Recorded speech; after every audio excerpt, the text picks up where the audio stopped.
ओम नमः सिद्धेभ्यः। ओम नमः सिद्धेभ्यः। ओम नमः सिद्धेभ्यः। ओम शुद्धात्मने नमः। नमो अरिहन्ताणम्।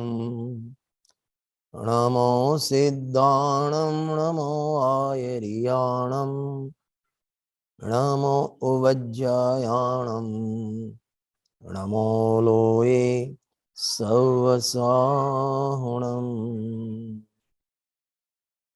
सकल कर्मनो क्षय करी पाम्या स्वयं स्वभाव सर्वज्ञानी परमात्मने नमो करे बहुभाव।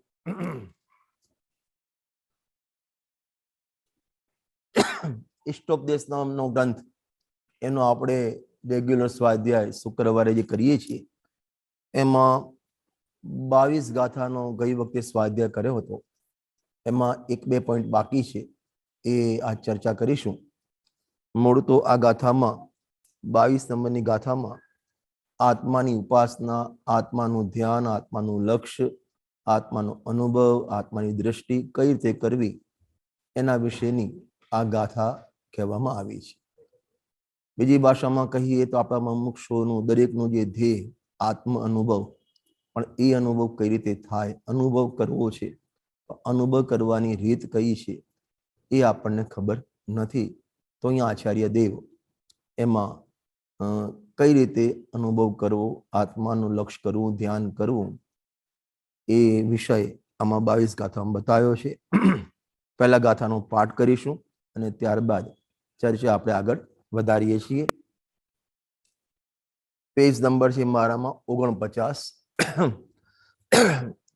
संयम्य करण ग्रामे एकाग्रत्वेन चेतसः आत्मानमात्मावाध्यायेदात्मनेवात्मनि स्थितम् इंद्रिय विषयो निग्रही मन एकाग्र लगाय आत्मा मा स्थित आत्मने ज्ञानी निज थे ध्याय।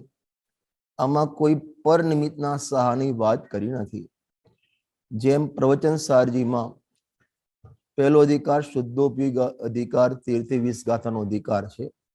एमा 16 नंबरनी गाथा है। एमा केवल ज्ञान शुद्धोपयोगना फळमां जे केवल ज्ञाननी प्राप्ति थाय छे ए स्वयं थाय छे।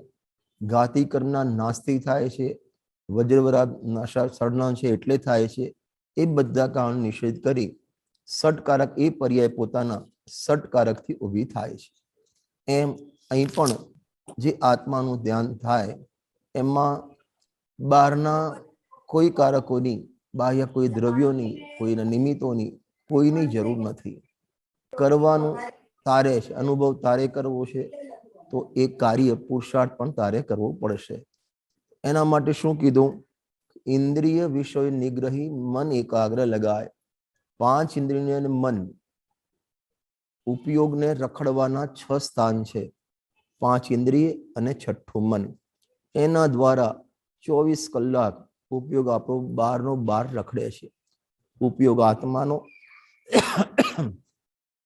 थवो जोईए आत्मामां एकाग्र, परंतु आत्मामां एकाग्र नहीं थईने ए परमा ચોંટે છે, પરમા ઈષ્ટનિષ્ઠની કલ્પના કરે છે। એટલે સમયે સમયે જે ઉપયોગ સમજ્ય ધ્યાનથી જે ઉપયોગ આ આત્માને મોક્ષનું કારણ છે, અનુભવનું કારણ છે, સુખનું કારણ છે, એ જ ઉપયોગની બરબાદી કરી આપણે એ જ ઉપયોગને દુઃખના કારણમાં નિમિત્ત કરીએ છીએ।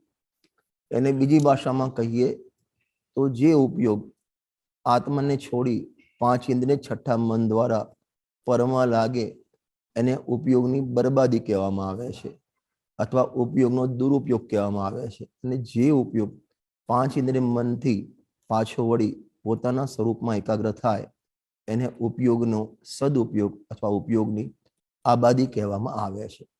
હવે ઉપયોગનો સદુપયોગ કરવો કે ઉપયોગનો દુરુપયોગ કરવો.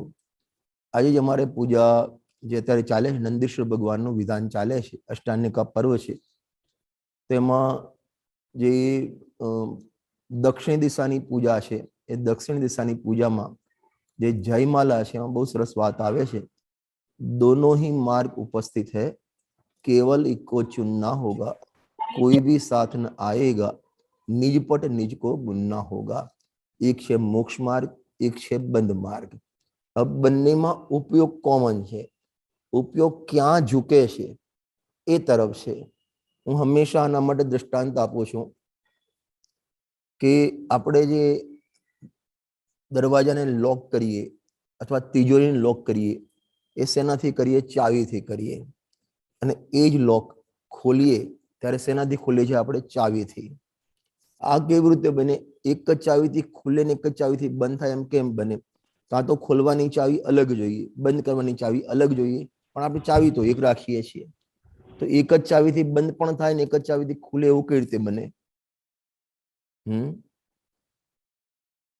એટલે એ કઈ રીતે ફેરવીએ છીએ? હા, એ ચાવીને તમે કઈ રીતે ઘુમાવો છો, કઈ રીતે ફેરવો છો, ક્લોકવાઇઝ કે એન્ટી ક્લોકવાઇઝ, એ પ્રમાણે તાળું ખુલે અને તાળું બંધ થાય. એ જ પ્રમાણે આ વર્તમાન ઉપયોગ એ ચાવી છે. એ ચાવી મિથ્યાત્વ રૂપી તાળાને ખોલવા માટે પણ વપરાય અને એને પુશ કરવા માટે પણ વપરાય. હવે એનો ઉપયોગ આપણે કઈ રીતે કરીએ છીએ એ આપણા હાથમાં છે. ચાવીને કઈ રીતે ગુમાવી, ઉપયોગને ક્યાં ગુમાવવો, એ આપણા હાથમાં છે. એટલે આ ગાથામાં મન અને ઇન્દ્રિયોના માધ્યમથી જે ઉપયોગ બહાર રખડે છે, એ રખડતા ઉપયોગને કેન્દ્રિત કરવો, આત્મામાં કેન્દ્રિત કરવો, એ ચર્ચા આમાં કરી છે. પૂજ્ય ગુરુદેવશ્રી આના જે પ્રવચન છે, ઇષ્ટોપદેશના પ્રવચન, એમાં પહેલો ભાગ અને એમાં 344 નંબરનું પેજ છે. આમાં એક બહુ સરસ વાત કરી છે અમને કે તું જ્ઞાનીની વ્યાયામ શાળામાં આવ્યો નથી. પેજ નંબર 344 છે, વાંચી લેજો તમે. તું જ્ઞાનીની વ્યાયામ શાળામાં આવ્યો નથી. એની કસરત કોઈ જુદી જાતની છે. એની રમત, ઉપયોગની રમત જ્ઞાનીની અલગ છે. એ પણ કસરત કરે, આપણે પણ કસરત કરીએ. એ પણ વ્યાયામ શાળામાં, આપણે પણ વ્યાયામ શાળામાં. પણ એ જ્ઞાનીની કસરત અલગ પ્રકારની છે. જે નિજરા અધિકારમાં 207, 8, 9, 10, 11, 12, 217 ગાથા સુધી લખ્યું છે. જ્ઞાની પરિગ્રહની મધ્યમાં હોવા છતાં પણ એને પરિગ્રહ નથી. વિષયનો ભોગ કરવા હોતો હોવા છતાં પણ એને પરિગ્રહ નથી અને કર્મનો બંધ નથી. કારણ કે 215 ગાથામાં લખ્યું, ત્યાં નિજરા અધિકારમાં વિયોગ બુદ્ધિએ, કઈ બુદ્ધિએ? વિયોગ બુદ્ધિએ. એ જ્ઞાનીની કસરત આપણને ખ્યાલ આવી જાય, એ જ્ઞાની શું કરે છે એ આપણને ખ્યાલ આવી જાય, તો આપણે પણ એ જ્ઞાનીની ટીમમાં સામેલ થઈ શકીએ છીએ. અને એ માટે આ ઇષ્ટોપદેશ ગ્રંથનો આપણે સ્વાધ્યાય શરૂ કર્યો છે. એમાં તમે જો પેજ નંબર 51 કાઢો, એમાં આધાર આપ્યો છે રહસ્યપૂર્ણ ચિઠ્ઠીનો, અને એ આપણે આજે સ્વાધ્યાય કરીશું. Page number 51, 51. ભાવાર્થ લખી બસ ત્યાંથી વાંચીએ છીએ. પ્રથમ શ્રુત જ્ઞાન દ્વારા આત્માને જાણવો. અહીં શ્રુત જ્ઞાન એટલે શાસ્ત્ર જ્ઞાન દ્વારા આત્માને જાણવો. પછી આત્મામાં એકાગ્રતા ઇન્દ્રિયોની પ્રવૃત્તિ સ્વયં અટકી જશે, અર્થાત તેમની સ્વચ્છંદ પ્રવૃત્તિનો નાશ થશે. અહીં સુધી આપણે ગઈ વખતે આવ્યા હતા. સ્વચ્છંદ પ્રવૃત્તિ કોને કહેવાય? ભૂલી ગયા કે યાદ છે બધાને?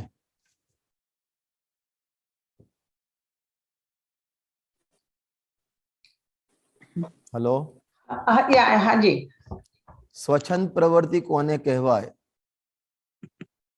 સ્વચ્છંદ એટલે પોતાની જેમ કરવો એ કરે ને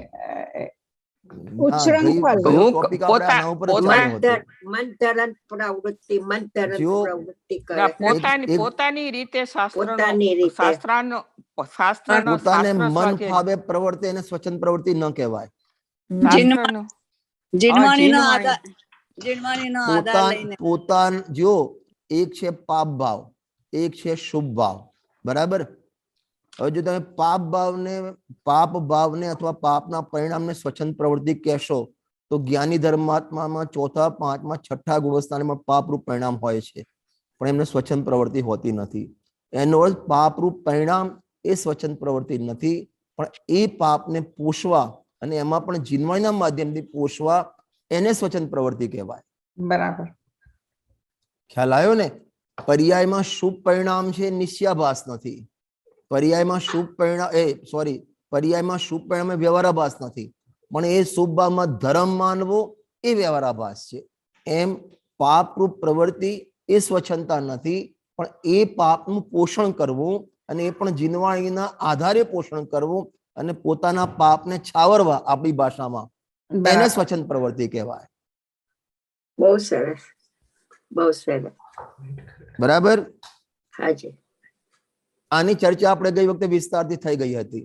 હવે મારે તો આજે નીચેનું પેરેગ્રાફ જે રહસ્યપૂર્ણ ચિઠ્ઠીમાં આચાર્ય કલ્પ પંડિત શ્રી ટોલમજી સાહેબે લખેલો છે એ મારે વાંચવો છે. જે જ્ઞાન પાંચ ઇન્દ્રિય અને છઠ્ઠા મન દ્વારા પ્રવર્તતું હતું તે જ્ઞાન, નીચેનો નેક્સ્ટ પેરેગ્રાફ. હા, જે જ્ઞાન પાંચ ઇન્દ્રિય અને છઠ્ઠા મન દ્વારા પ્રવર્તતું હતું તે જ્ઞાન સર્વ બાજુથી સમેટાઈ આ નિર્વિકલ્પ અનુભવમાં કેવળ સ્વરૂપ સન્મુખ થયું. શું કહે છે? ઉપયોગ. જો ઉપયોગ તો એક છે, એના દ્વાર 6 છે, પ્રગટ થવાના દ્વાર 6 છે. બરાબર છે. તમને સિમ્પલ સમજાવું. એક મોટી પાણી, તમને ખબર હોય તો ટાંકી. સોનગઢ જયારે પરમાગમ મંદિરની પ્રતિષ્ઠા થઈ ને, એમાં તમે જો સાક્ષી હો તો એ વખતે ભોજનશાળામાં કાળા કલરની મોટી કોઠીઓ આવતી પાણીની, 2.5 ફૂટની પાણીની કોઠીઓ આવતી હતી. ખબર છે? તમે જોયેલી છે? નહીં જોયેલી. કશું પાણી જેમ તમારા પીપળા હોય ને એ ટાઈપની પાણીની મોટી કોઠી આવે, બરાબર. હવે એ કોઠીમાં 6 કાણા કરેલા છે. એ કોઠીમાં 6 કાણા કરેલા છે અને એક વ્યક્તિ એ કોઠીમાં બેસી ગયો, બરાબર. જોનાર વ્યક્તિ અંદર, પણ એને બહારનું વસ્તુ ક્યાંથી દેખાશે? જે કાણા છે, જે હોલ છે એના માધ્યમથી દેખાશે.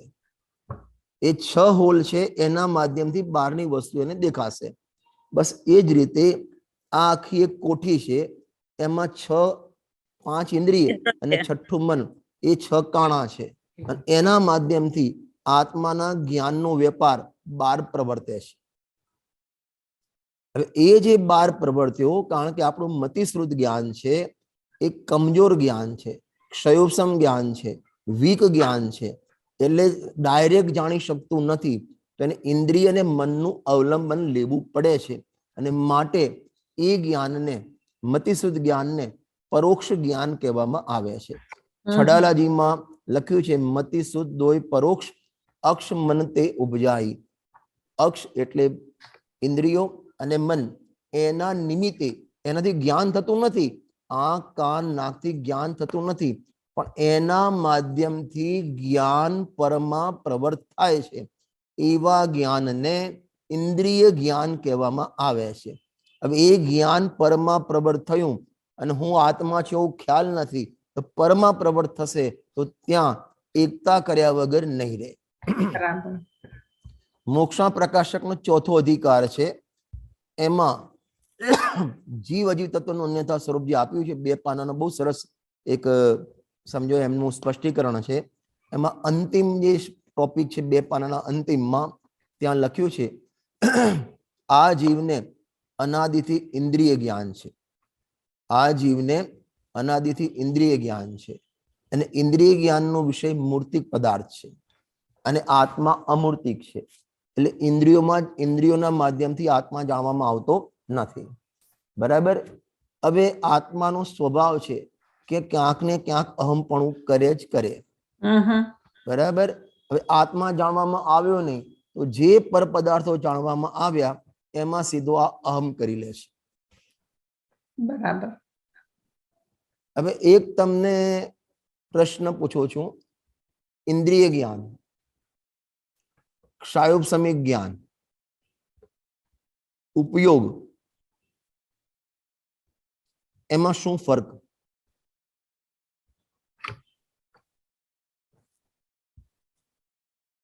ફરીથી બોલું છું, ઇન્દ્રિય જ્ઞાન, ક્ષાયોપશમિક જ્ઞાન અને ઉપયોગ, આ ત્રણમાં શું ફરક છે? બોલી શકશો? ઇન્દ્રિય જ્ઞાનથી તો પર જણાશે, આત્મા નહીં જણાય. ઉપયોગ કઈ રીતે આપણે ફેરવીએ છીએ એ પ્રમાણે બંને, એટલે અહમ ક્યાં થશે તો આત્મા જણાશે. પણ સાયોપશમિક જ્ઞાન તો આત્માના જ્ઞાનને પોતાના જ્ઞાનથી થાય, જે આત્મામાં થાય છે એ.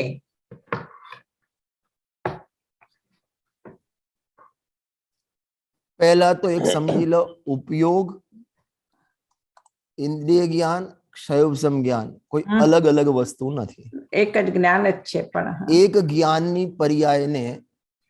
પર્યાયને ઇન્દ્રિયોના માધ્યમથી પ્રવૃત્તિ જોવી તો એને કહેવાય ઇન્દ્રિય જ્ઞાન.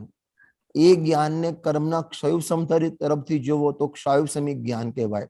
અને એ જ્ઞાનને કર્મનો ક્ષયોપશમ ના જોવો અને ઇન્દ્રિયોથી ના જોવો, એકલા જ્ઞાનથી જોવો, તેનું ઉપયોગ લક્ષણ કહેવાય. બરાબર. ખ્યાલ આવ્યો ને? હાજી. અપેક્ષા લગાવો તો તમને ખ્યાલ આવશે. એ જ ઇન્દ્રિય જ્ઞાન, ઉપયોગ લક્ષણ જ ઇન્દ્રિય જ્ઞાન રૂપે પરિણમે છે.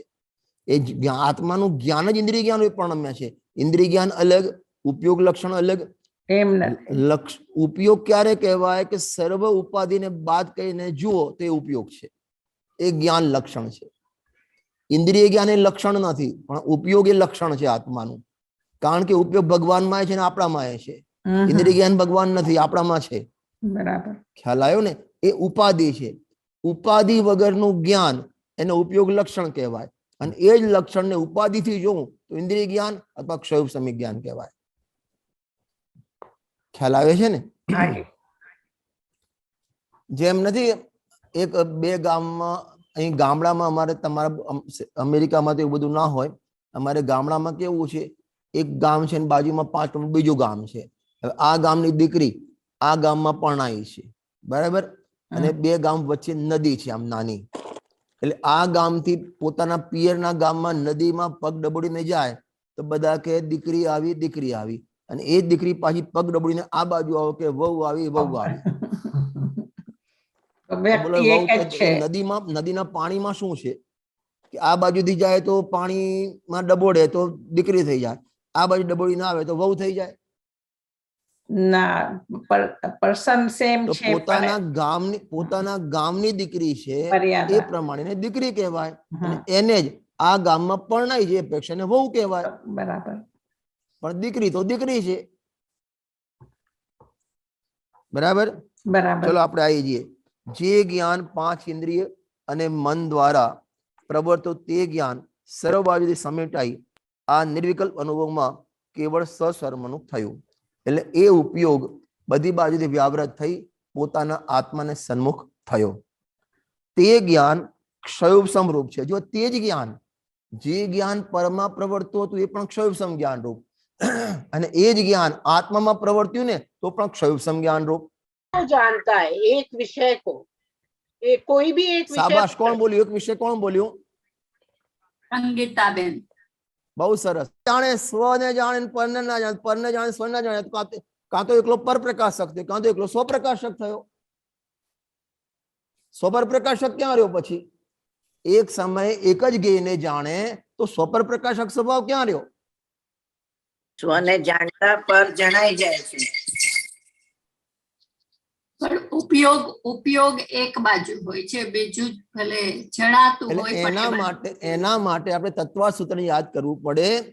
લબ્ધ ઉપયોગો ભાવેન્દ્રિયમ. લબ્ધ ઉપયોગો ભાવેન્દ્રિયમ.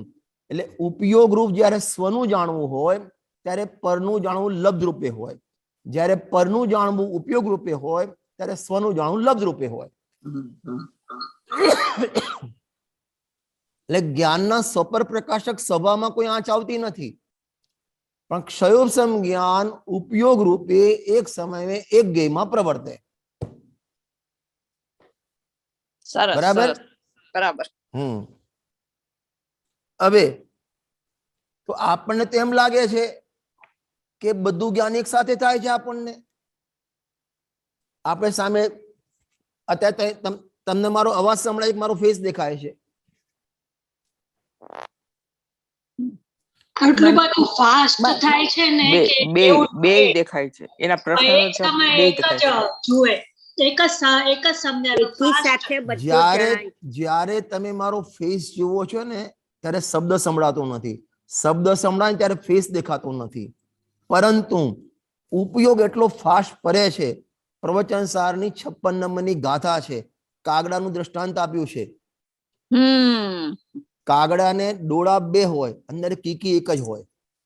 ડોળા 2, બાખા 2, કીકી 1. પણ એક કીકી એટલી ફાસ્ટ ફરે છે તમને એમ લાગે બંને ડોળામાં કીકી પડેલી છે. એમ આપણો ઉપયોગ એટલો ફાસ્ટ ફરે છે કે આપણે એમ થાય કે બધું હું એક સાથે સાંભળું પણ છું, જોવું પણ છું, જમું પણ છું, અને એસી ચાલુ અને ઠંડક પણ લઉં છું. બધું તમને એક સાથે ભ્રમ થાય, એક સાથે જ્ઞાન ના થાય, એક સાથે ભ્રમ થાય. જ્ઞાન એક સાથે થઈ જ ના શકે. પણ ફાસ્ટ થતું હોય એટલે આપણને એમ લાગે કે મારે એસી ચાલુ, એસી ની ઠંડી હવા પણ લઉં છું, એટલે સ્પર્શેન્દ્રિય પણ આવી ગયું. થોડું આમ મંદ મંદ આમ પેલું એર સ્પ્રે પરફ્યુમ છાંટ્યો એની સુગંધ પણ આવે છે. સામે ચા પીધો એનો ટેસ્ટ પણ આવે છે, ટીવી પણ દેખાય છે, અને અંદર પ્રવચન સંભળાય પણ છે. આ બધું ભ્રમ થઈ જાય. અમે બધું એક સાથે કરીએ છીએ, પણ ઉપયોગ એક સમયે એક ગેયમાં પ્રવર્તે અને એમાં પણ એક વિષયમાં પ્રવર્તે. એક ગેયમાં એમાં એક વિષયમાં પ્રવર્તે. ખ્યાલ આવ્યો ને? એટલું આ ઇન્દ્રિય જ્ઞાન એટલે ક્ષયોપશમ જ્ઞાન એટલું કમજોર જ્ઞાન છે. જો હવે તે જ્ઞાન સ્વરૂપ જાણવાને પ્રવર્ત્યું ત્યારે અન્ય ને જાણવાનું સહેજ જ બંધ થઈ ગયું. સમજો ધ્યાનથી, બહુ સમજવો પોઈન્ટ છે. અન્યને જાણવાનું બંધ થઈ ગયું એટલે પર પ્રકાશક પણ બંધ નથી થઈ ગયું, પણ ઉપયોગ રૂપે જાણવાનું બંધ થઈ ગયું. બરાબર. લબ્ધ રૂપે થયું. લબ્ધ રૂપે તો જાણવું છે જ. જેમ કલાબેન, તમને કેટલી ભાષા આવડે છે? ભાષા 3-4 આવડે. ઇંગ્લિશ તો આવડે છે, મને ખબર. તમે મેસેજ ઇંગ્લિશમાં મોકલો. ગુજરાતી આવડે છે, હિન્દી પણ આવડતું હશે. આવડે, હિન્દી એટલે 2-3 ભાષા આવડે છે, 3 ભાષા આવડે છે. તમે એક સાથે કેટલી બોલી શકશો? એક જ બોલી શકશો. તો બાકીની બાજુ એક તો હું જયારે અત્યારે પ્રવચન કરું ઇંગ્લિશ બોલી શકતો નથી, અને તમે ગુજરાતી બોલો ત્યારે ઇંગ્લિશ બોલી શકતા નથી. પણ ફરક શું છે? તમને ઇંગ્લિશ આવડે છે, મને ઇંગ્લિશ આવડતું નથી. આવડતું નથી ને બોલી શકતું નથી. તમને આવડે છે ને બોલી શકતા નથી. બરાબર. બરાબર. તો તમારું જે ઇંગ્લિશનું જ્ઞાન છે એ અત્યારે તમારા ધારણામાં, લગ્નમાં પડ્યું છે. તમે જ્યારે ઉપયોગ રૂપે ગુજરાતી ભાષાનો ઉપયોગ કરો છો એ વખતે તમને જેટલી પણ બીજી ભાષાઓ છે એ બધું જ્ઞાન તમારે લબ્ધ રૂપે પડ્યું છે. બરાબર. એ રીતે જ્યારે ઉપયોગ સ્વરૂપમાં લીન થાય, નિર્વિકલ્પ દશા થાય, એ વખતે પર સંબંધીનું જ્ઞાન લબ્ધ રૂપે પડ્યું. પર ઉપયોગ એટલે પર પ્રકાશ પણ બંધ થઈ જાય છે એમ નથી. કારણ કે સ્વપર પ્રકાશક એ તો જ્ઞાનનો સ્વભાવ છે. એ પરમાં પ્રવર્તે તો પણ સપર પ્રકાશક, સ્વમાં પ્રવર્તે તો પણ સપર પ્રકાશક, એનો સ્વભાવ છે. અને તમને જો થોડુંક પરમાગમ સાર છે, ગુરુદેવસિંહના 1008 બોલનું સંકલન છે પરમાગમ સાર, એમાં લગભગ 8 કે 9 નંબરનો બોલ હશે. એમાં ગુરુદેવસિંહે પ્રશ્ન કર્યો છે કે જ્યારે આત્માનો અનુભવ થાય નિર્વિકલ્પ દશામાં, એ વખતે જ્ઞાનમાં સપર પ્રકાશક પણ કઈ રીતે? આત્માના અનુભવમાં ડૂબેલો હોય એ વખતે સ્વપર પ્રકાશક પણ નિર્વિકલ્પ દશામાં કઈ રીતે? ગુરુદેવશ્રી ગજબનો જવાબ આપ્યો છે. ગુરુદેવશ્રીએ કે જ્યારે નિર્વિકલ્પ દશામાં હોય તો આત્માને તો સ્વ તરીકે જાણે, અને એ વખતે એને આનંદને પણ જાણે, પણ જ્ઞાનની અપેક્ષાએ આનંદ પર છે, માટે પર પ્રકાશક પણ થયું. બરાબર. જ્ઞાનની અપેક્ષા સ, અને જ્ઞાનની અપેક્ષા આનંદ કહેવાય પર, અને પર આનંદનું જ્ઞાન એ વખતે છે માટે ત્યાં પણ સ્વપર પ્રકાશક, અંદરનું સ્વપર પ્રકાશક પણ ચાલુ છે. બરાબર. ખ્યાલ આવ્યો ને? એટલે અહીં લખ્યું છે ને કે અન્યને જાણવાનું સહેજ બંધ થઈ જાય એટલે ઉપયોગ રૂપે જાણવાનું બંધ થઈ જાય, લબ્ધ રૂપે ચાલુ રહે. હવે જો ત્યાં એવી દશા થઈ કે બાહ્ય અનેક શબ્દાદિક વિકાર હોવા છતાં પણ સ્વરૂપ ધ્યાનને કાંઈ ખબર નથી. અરે આપણે લૌકિકમાં પણ કોઈ વસ્તુમાં એવા મશગુલ થઈ જઈએ ને, આપણે ત્યાં રેલવે સ્ટેશન ઉભા હોઈએ અને ત્યાં ટીવી ચાલતું હોય, નીચે બેગ પડી હોય, એવા મશગુલ થઈ જઈએ, નીચેથી કોઈ બેગ લઈ જાય ખબર ના પડે તમને. અમારા છોકરાઓ અહીં સામે ક્રિકેટ ચાલતું હોય ને, મેચ જોવા બેઠો, ટીવીની સામે મેચ જોવા બેસે અને થાળી લઈને બેસે, જમવા બેસે, જમતા જમતા બાજુમાંથી કૂતરો અહીં રોટી લઈ જાય તો પણ ખબર ના પડે, એ જોવામાં એટલા તલ્લીન થઈ ગયા હોય. લૌકિકમાં આવું થાય તો જે વ્યક્તિ આત્મામાં ડૂબી જાય એને બહાર ગમે તેટલા શબ્દો ધમાધમ થતી હોય એને કાંઈ ખબર પડતી નથી. અને બીજું તમને સાદું દ્રષ્ટાંત આપું, જેને આમ ઘોર ઊંઘ આવતી હોય, કુંભકર્ણ જેવી ઊંઘ આવતી હોય, તો બહાર ગમે તેટલી ધમાધમ થતી હોય એની ઊંઘમાં ડિસ્ટર્બ ના થાય. ઊંઘમાં બાજુમાં ખબર નથી પડતી શું ધમાધમ થઈ, તો જે નિર્વિક દશામાં જાય, આત્માના ડૂબકી મારે, એને બહારના કોઈ શબ્દો કાને અથડાય પણ ઉપયોગ ત્યાં લાગતો નથી. સ્વરૂપ ધ્યાનને કાંઈ ખબર નથી. આ પ્રમાણે મતિ જ્ઞાન પણ સ્વસન્મુખ થયું. વળી એટલે મતિ જ્ઞાન વળી નયાદિકના વિચારો મટવાથી શ્રુદ્ધ જ્ઞાન પણ સ્વસન્મુખ થયું. એટલે એ વખતે નયોના વિચાર, નય સંબંધી વિચાર, એને વિકલ્પો હોતા નથી. નય જ્ઞાન છે, નય જ્ઞાનના વિકલ્પો નથી. શું કીધું? નય સંબંધી જ્ઞાન છે પણ નયના વિકલ્પ નથી. સમયસારમાં 13મી ગાથા પછી કલશ છે, ઉદયસી નયશ્રી અસ્તમેતિ પ્રમાણમ. એટલે સ્વરૂપના અનુભવ વખતે નયોના વિકલ્પ ઉત્પન્ન થતા નથી. નિક્ષોપનો સમૂહ ક્યાં ચાલુ જાય છે અમને ખબર નથી. પ્રમાણના પણ વિકલ્પ ઉત્પન્ન થતા નથી. અરે આપણે સહેજ આપણા ઘરમાં કોઈ વાનગી બનાવીએ, કોઈ મીઠાઈ બનાવીએ, તો મીઠાઈ બનાવતી વખતે અનેક પ્રકારના વિકલ્પ હોય. ફરસાણ બનાવતા વખતે અનેક પ્રકારના વિકલ્પ હોય. પણ જ્યારે મીઠાઈ કે ફરસાણ તમે એનો આનંદ લો છો, એનો ભોગ કરો છો, એ વખતે કોઈ વિકલ્પ હોતા નથી. અને જો વિકલ્પ હોય તો એ ગુલાબ જાંબુનો સ્વાદ ના આવે, અને સ્વાદ લો તો એ વિકલ્પ ના આવે. સીધી વાત છે. એમાં આત્માનુભવીને મતિ જ્ઞાનમાં આત્મસન્મુખ થયું અને શ્રુદ્ધ જ્ઞાનમાં જે વિકલ્પો હતા એ એમને ઉઠતા નથી. તેથી જે જ્ઞાન ઇન્દ્રિય મન દ્વારા પ્રવૃત્તિ જ્ઞાન હવે નિજ અનુભવ પ્રવૃત્તિ, તથાપિ આ જ્ઞાનને અતિન્દ્રિય કહેવામાં આવે છે. માટે આવા જ્ઞાનને અતિન્દ્રિય કહેવામાં આવે છે. બાકીનો તમે વાંચી લેજો. હવે આપણે 23મી ગાથા ઉપર ખાલી જોઈ લઈએ, પછી એની ચર્ચા આપણે નેક્સ્ટ પીરિયડમાં કરશું. પછી શિષ્ય પૂછે છે કે ભગવાન, આત્માની ઉપાસનાનું પ્રયોજન શું? તમે વાત તો કોઈ આત્માનું ધ્યાન કરો, પણ પ્રયોજન શું? કારણ કે આપણે વાણિયા છે ને, પેલા લાભ જોઈએ. એમાં લાભ શું? અમે ફલાણી, તું એક કામ કર બેટા, આ ધંધો તું શરૂ કર, મને એમાં લાભ શું? પ્રયોજન વગર એક કીડી પણ દોડે નહીં. એને શાક ક્યાંક ગળ પણ દેખાય ને ત્યાં દોડે. પ્રયોજન વગર કોઈ પણ જીવ કાંઈ પણ કાર્ય ના કરે. તો આપણે આત્માનુભવનું કાર્ય કરીએ, આત્માના ધ્યાનનું કાર્ય કરીએ, આત્માના અનુભવનું કાર્ય કરીએ, તેમાં પ્રયોજન શું? શા માટે કરીએ છીએ? પ્રયોજન તો આપણને ખ્યાલ હોવો જોઈએ ને. ભગવાન, આત્માની ઉપાસનાનું પ્રયોજન શું? અર્થાત આત્માની સેવાથી શી મતલબ સરશે? શું ફાયદો થશે? છોકરાને કહે ચલો બેટા તમે સોનગઢ, કે અરે બેટા મજા આવશે, ત્યાં ફરવાની મજા આવશે, ગુરુદેવના પ્રવચન મળશે, આ તે.